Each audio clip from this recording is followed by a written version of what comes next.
Hello dear students, my name is Arif Khan. Today I will discuss about cryoscopic method for the determination of molecular weight of non-volatile solute.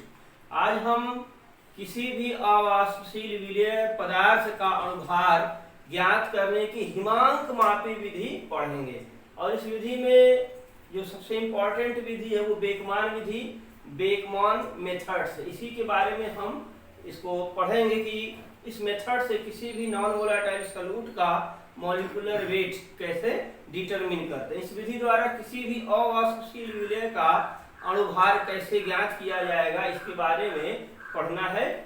देखिए इसमें जो उपकरण प्रयुक्त होता है वो क्या है। सबसे पहला इसमें देखो मेन 3 भाग हैं इस उपकरण की, इस एपरेटस के। सबसे पहले है फ्रीजिंग ट्यूब, हिमांक नली, उसके बाद होता आउटर ग्लास जैकेट, तीसरा होता है फ्रीजिंग मिक्सचर, हिमकारी मिश्रण। ठीक है, अब इस मेथड में मेनली 3 पार्ट है इस एपरेटस के। सबसे पहला हमने क्या बताया, फ्रीजिंग ट्यूब, ठीक है ना, उसके बाद आउटर ग्लास जैकेट, उसके बाद फ्रीजिंग मिक्सचर, हिमकारी मिश्रण। तो सबसे पहले हम जानते हैं किसके बारे में, फ्रीजिंग ट्यूब, हिमांक नली के बारे में। ये कांच की एक नली होती है, इसमें बेकमान थर्मामीटर लगा होता है जो बहुत सुग्राही होता है, बहुत सेंसिटिव होता है। इतना सेंसिटिव होता है कि ये 0.01 डिग्री सेल्सियस का तापांतर भी माप सकता है। इसमें जो बेकमान थर्मामीटर लगा हुआ है बहुत सेंसिटिव है, ये 0.01 डिग्री सेल्सियस का टेम्परेचर डिफरेंस मेजर कर सकता है। इसी में हिमांक नली फ्रीजिंग ट्यूब में भी एक स्टीरर, विलोडक लगा होता है। इसके माध्यम से हम सॉल्यूशन विलेन बनाते हैं। विलेन बनाने के लिए विलोडक लगा हुआ होता है, स्टीरर, इसी के माध्यम से हम सॉल्यूशन बना लेते हैं। आगे कैसे बनेगा देखते हैं। इसके बाद इसके चारों तरफ से आउटर ग्लास जैकेट है, कांच का मजबूत जैकेट है। यह क्या करता है, देखिए यहाँ पर फ्रीजिंग मिक्सचर में बर्फ के टुकड़े भरे हुए होते हैं। अगर हिमांक नली में फ्रीजिंग ट्यूब में जो भी हम विलायक या विलेन लेते हैं वह द्रव होता है और इन बर्फ के टुकड़ों की वजह से अचानक तेजी से ठंडा हो जाएगा, यानी इनकी सुपर कूलिंग, अति शीतलन हो जाएगा।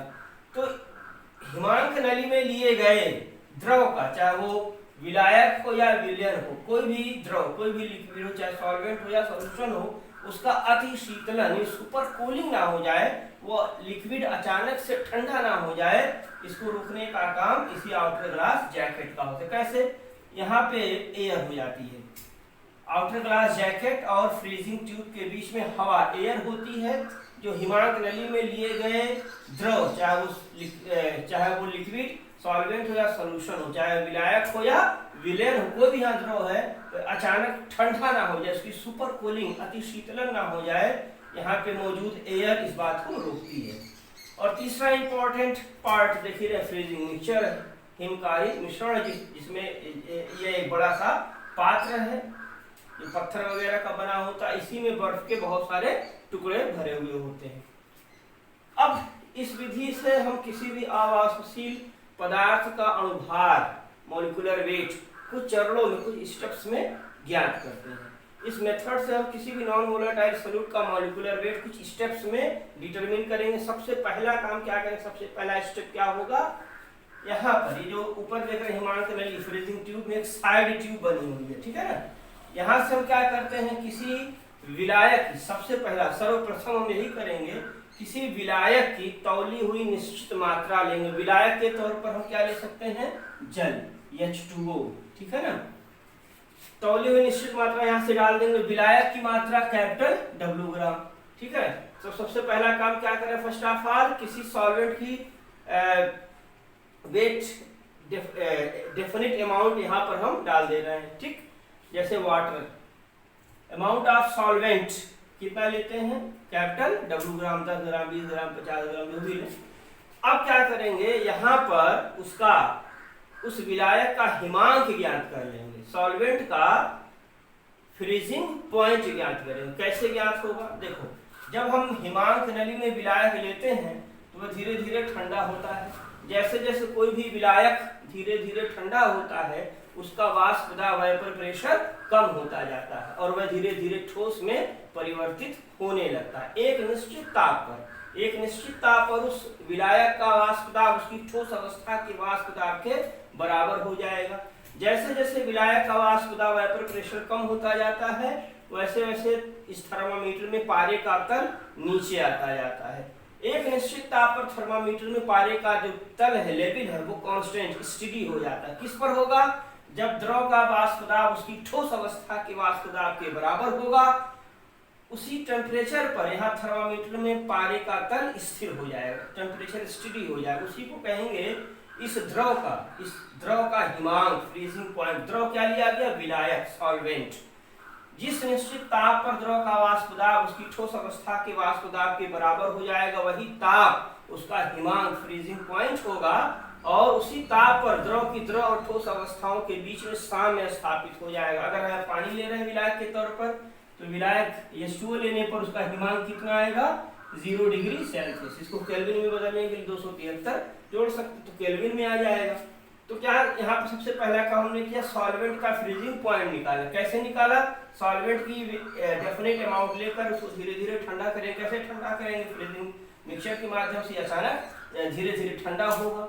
जैसे जैसे सॉल्वेंट धीरे धीरे कूल होगा, ठंडा होगा, उसका वेपर प्रेशर कम होता जाएगा। जैसे जैसे उसका वेपर प्रेशर कम होता जाता है, थर्मामीटर में पारे का जो लेवल है वो नीचे की तरफ आता जाता है। एक डेफिनेट टेम्परेचर पर पारे का तल कांस्टेंट स्टेडी हो जाएगा।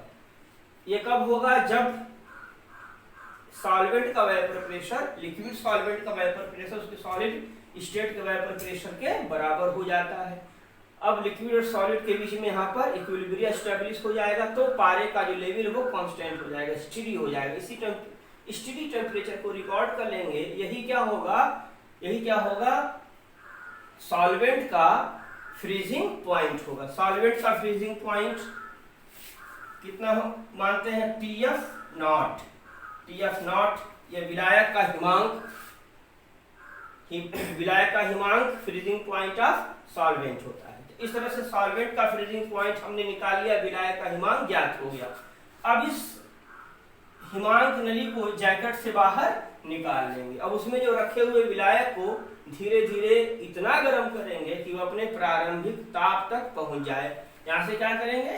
फ्रीजिंग ट्यूब को बाहर निकाल लेंगे और धीरे धीरे इसमें रखे हुए सॉल्वेंट को गर्म करेंगे ताकि वो अपने इनिशियल टेम्परेचर पर पहुंच जाए।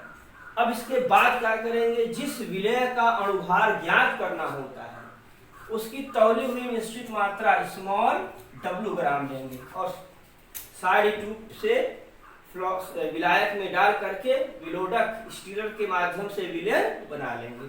जिस नॉन वोलाटाइल सॉल्यूट का हमें molecular weight, molecular mass determine करना होता है, उसकी तौली हुई निश्चित मात्रा, डेफिनेट अमाउंट ऑफ सॉल्यूट लेकर के सॉल्यूशन बना लेंगे। किसमें? सॉल्वेंट में। अब ये सॉल्वेंट रहे नहीं कि अब सॉल्यूशन हो गया।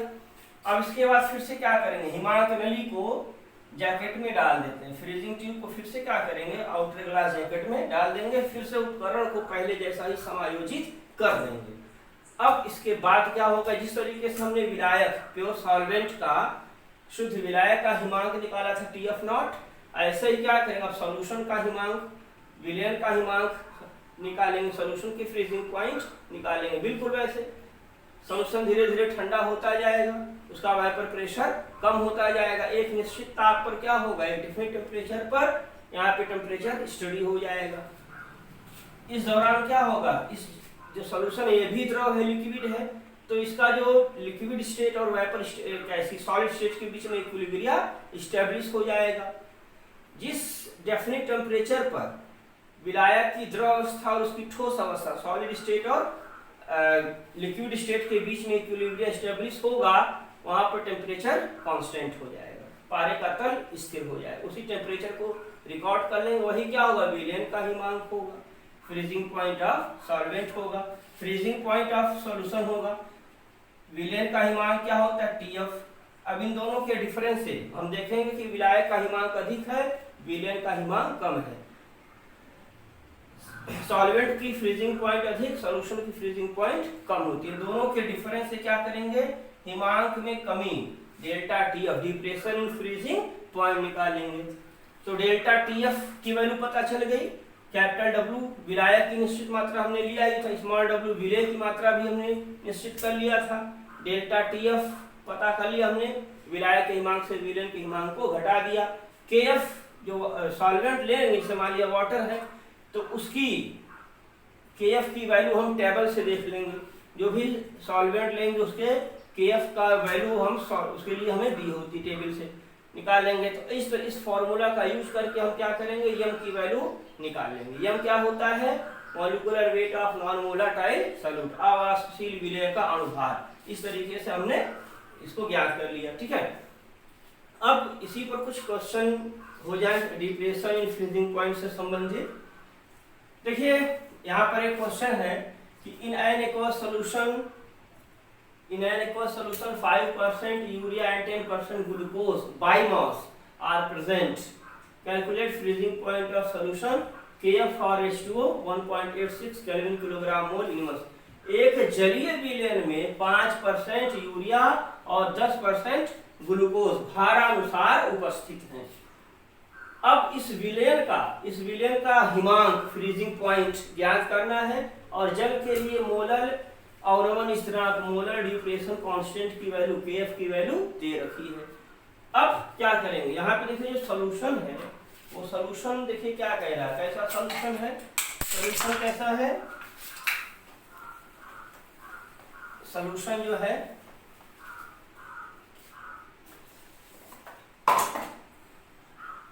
ये है, इसमें 5% यूरिया है, 10% ग्लूकोज बाय मास, यानी बाय मास दिया, द्रव्यमान प्रतिशतता दी है, तो विलयन हम कितना लेंगे, सॉल्यूशन कितना लेंगे 100 ग्राम। अब उसमें 5 ग्राम यूरिया होगा और 10 ग्राम ग्लूकोज होगा। अगर 100 ग्राम ये सॉल्यूशन लेंगे तो 5 ग्राम यूरिया और 10 ग्राम ग्लूकोज घुला होगा। तो हम विलायक यहाँ पे क्या होगा, जल, क्योंकि एक्वस सॉल्यूशन है। कैसे बना हुआ है, यूरिया और ग्लूकोज को पानी में घोल दिया गया, सॉल्यूशन बन गया, विलयन बन गया। अब उसमें विलायक का द्रव्यमान यानी जल, यहाँ पर विलायक सॉल्वेंट, उसका द्रव्यमान मॉस निकालें, moss of H2 equal to क्या होगा, mass of solution minus mass of solute. विलायक का द्रव्यमान बराबर विलयन का द्रव्यमान माइनस विलेय का द्रव्यमान। विलेय का द्रव्यमान कितना ले रहे हैं 100 ग्राम, और उसमें 5 ग्राम यूरिया 10 ग्राम ग्लूकोज, यानी विलेय टोटल कितने हैं 15, तो 100 में से 15 घटा देंगे 85 ग्राम आ गया। अब इस ग्राम को विलायक का द्रव्यमान ग्राम में आ गया। ठीक है, अभी हम क्या करेंगे, मोललता मोलैलिटी निकालेंगे, जिसमें द्रव्यमान को किलोग्राम में बदलने की जरूरत पड़ती है। विलायक का द्रव्यमान किलोग्राम में होना चाहिए, मोललता वाले प्रश्न में सूत्र में देखे थे क्वेश्चन में। तो 85 ग्राम 100 ग्राम विलेय में 85 ग्राम क्या है, जल है, विलायक। इसको किलोग्राम में बदलने के लिए 1000 से डिवाइड कर देते हैं, तो किलोग्राम में आ गए 0.085 किलोग्राम।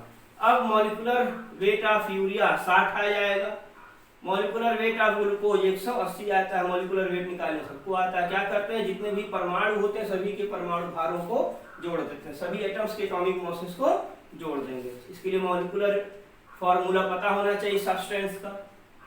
तो यूरिया का अणुभार 60, ग्लूकोज का अणुभार 180। मोल्स निकालने, number of moles of urea mass upon molar mass, ये फॉर्मूला सबको पता है। यूरिया के मोल की संख्या बराबर भार बटा अणुभार। भार कितना 5 ग्राम, अणुभार 60, 1/12 आया 0.083। इसी तरह ग्लूकोज के मोल्स निकाले, मास अपॉन मोलर मास से, मास कितना है 10 ग्राम ग्लूकोज है, अणुभार 180, 1/18 आ जाएगा 0.055 मोल्स ग्लूकोज। तो इस सॉल्यूशन में सॉल्यूट के टोटल मोल्स कितने हैं, विलेय की कुल मोल की संख्या, ग्लूकोज के मोल प्लस यूरिया के मोल, यूरिया के मोल 0.083, ग्लूकोज का मोल 0.055 आ गए 0.138। ठीक है ना। अब हम सूत्र में रखें,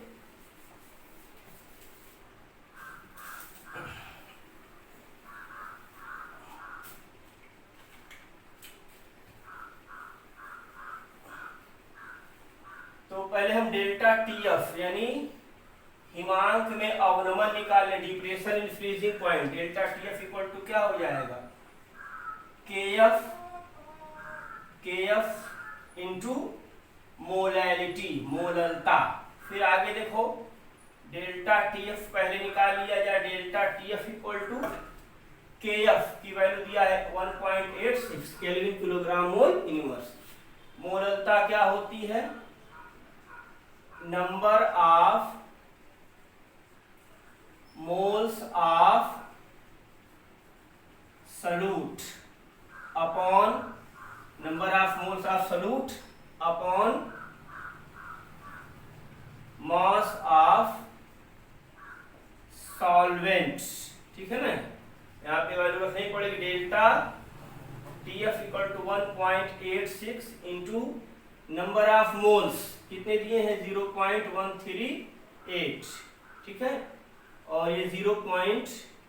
मास ऑफ सॉल्वेंट, इसका मास मोबाइल 0.085 किलोग्राम। देखिए मास ऑफ सॉल्वेंट किसमें होना चाहिए? किलोग्राम में। ठीक है, मोललता का सूत्र पढ़े होंगे। मोललता विलय के मोल की संख्या बटे विलायक का भार किलोग्राम में। मोलैलिटी इक्वल टू क्या होता है? Number of moles of solute upon mass of solvent kilogram. तो ये 0.138 क्या मिला? सॉल्यूट के मोल की संख्या बटा 0.085, ये क्या मिला? विलायक का भार kilogram, mass of solvent in kilogram. ये अब डेल्टा टीएफ इक्वल टू क्या आ जाएगा? 1.86 केएफ की वैल्यू इंटू भाग देने पर कितना आ रहा है? 1.62। ठीक है, अब इन दोनों का जो है गुणा करा लिया जाए। Delta TF equal to 1.86 into 1.62, 3 point something आएगा, 3.06। अब ये डेल्टा टीएफ डिग्री सेल्सियस में भी लिख सकते हो और केल्विन में भी लिख सकते हो। डेल्टा टीएफ माने क्या होता है? विलायक का हिमांक और विलयन के हिमांक का अंतर होता है, और वह डिग्री सेल्सियस में भी इतना ही होगा और केल्विन में भी इतना ही होगा। अभी हम बताते हैं कैसे ये होगा। तो अब हम क्या करें? पहले क्वेश्चन में क्या पूछा गया है? फ्रीजिंग पॉइंट ऑफ सॉल्यूशन, विलयन का हिमांक। तो अब देखो डेल्टा टीएफ यानी डिप्रेशन फ्रीजिंग पॉइंट क्या होता है? टीएफ नॉट यानी विलायक का हिमांक, freezing point of pure solvent minus विलयन का हिमांक, freezing point of solution. TF इसी को निकालना है। डेल्टा टीएफ कितना है? 3.06 माइनस टीएफ नॉट, पानी यहाँ पर है, विलायक के तौर पे पानी का हिमांक कितना होता है? 0 डिग्री सेल्सियस। अगर इसको केल्विन में लेते तो इसमें 273 ऐड करना पड़ता, माइनस टीएफ निकालना है। तो टीएफ को हम क्या कर दें? ट्रांसफर कर दें। TF equal to 0 minus 3.05। तो टीएफ यानी विलयन का हिमांक, टीएफ विलयन का हिमांक कितना आ जाएगा? Minus 3.06 degree Celsius. ये डिग्री सेल्सियस में इतना आया। अब देखो इसको जो है हमने क्या कहा था कि डेल्टा टीएफ की वैल्यू जितना डिग्री सेल्सियस में होती है उतना ही केल्विन में भी होती है। कैसे? जरा देखो। अभी हमने क्या देखा कि डेल्टा टीएफ क्या है? डेल्टा टीएफ 0 माइनस टीएफ है, यानी विलायक का हिमांक माइनस विलयन का हिमांक। ये 0 डिग्री सेल्सियस है। ठीक है, और टीएफ कितना आया? Minus 3.06 degree Celsius. अभी कितना आ गया? Delta TF equal to minus minus plus हो जाएगा 3.06 डिग्री सेल्सियस। तो डिग्री सेल्सियस में कितना है डेल्टा टीएफ की वैल्यू? 3.06 डिग्री सेल्सियस। इतना ही केल्विन में भी आएगा।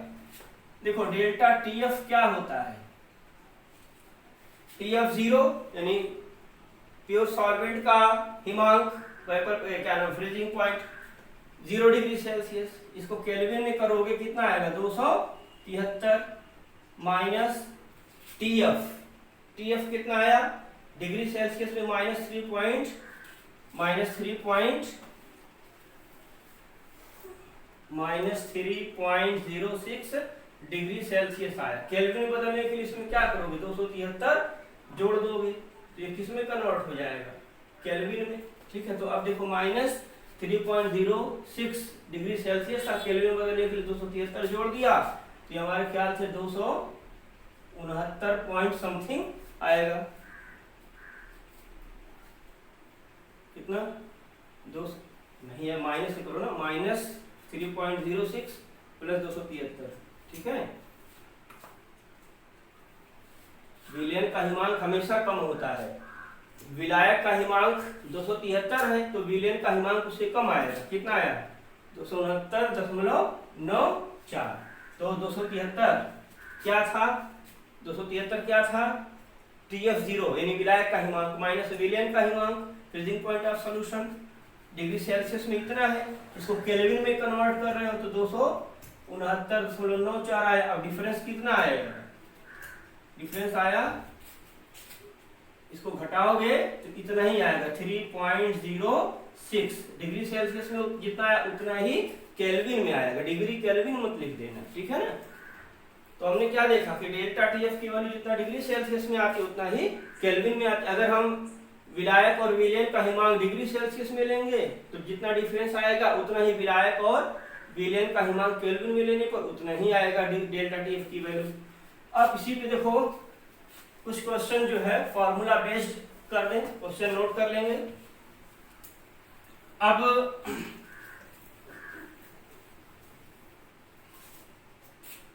जैसे कहा जाए question number 2, 1.822 gram of a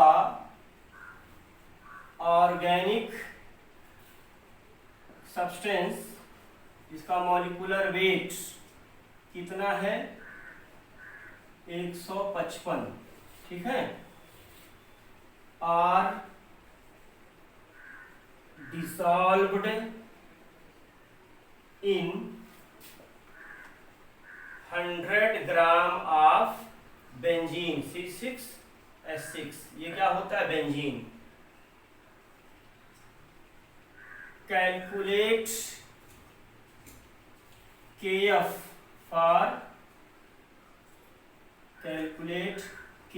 for benzene. ठीक है, डिप्रेशन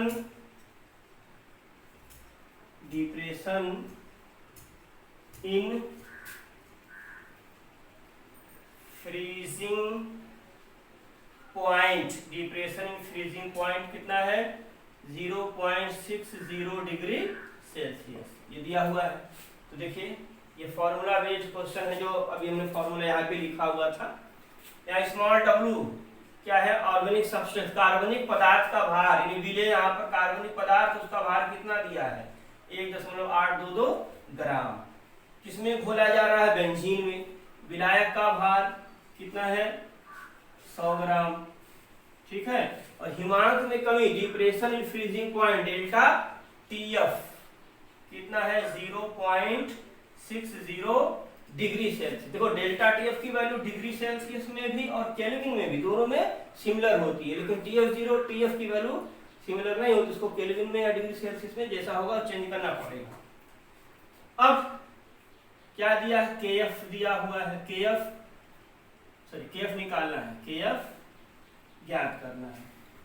ठीक है, और ये मॉलिक्यूलर वेट दे रखा है स्मॉल m, अणुभार दे रखा है 155। तो फॉर्मूला क्या है? Delta TF equal to 1000 into KF into small w upon small m into capital W। ठीक है, डेल्टा TF 0.60 डिग्री सेल्सियस है, इक्वल टू 1000 इंटू KF निकालना है, into small w upon small m दिया 155, कैपिटल W। KF की value निकालनी है, time बचाने के लिए हम डायरेक्ट कर दे रहे हैं। बेंजीन के लिए KF की वैल्यू होती है 1.5.1 केल्विन किलोग्राम मोल इनवर्स, ये KF की वैल्यू होती है। ठीक है ना। इसी पे कुछ क्वेश्चंस हम देंगे करने के लिए, इसी में कर दे रहे हैं। जैसे कहा जाए 9 ग्राम ऑफ ग्लूकोज का formula C6H12 H12O6 glucose are dissolved in 100 gram of water. यहाँ बेंजीन की बजाय हम वाटर कर दें। Water calculate KF for water, water के लिए KF की वैल्यू निकालनी है। और क्या दिया, डिप्रेशन इन फ्रीजिंग पॉइंट, ये कितना कर दे रहे हैं, depression in freezing point 0.93 degree Celsius कर दे रहे हैं, ठीक है ना। तो ये फ्रीजिंग पॉइंट में डिप्रेशन जितना डिग्री सेल्सियस में होता है उतना केल्विन में भी होता है। एक क्वेश्चन बहुत अच्छा सा है, ये तो सीधा इसी से मिलता जुलता सवाल है।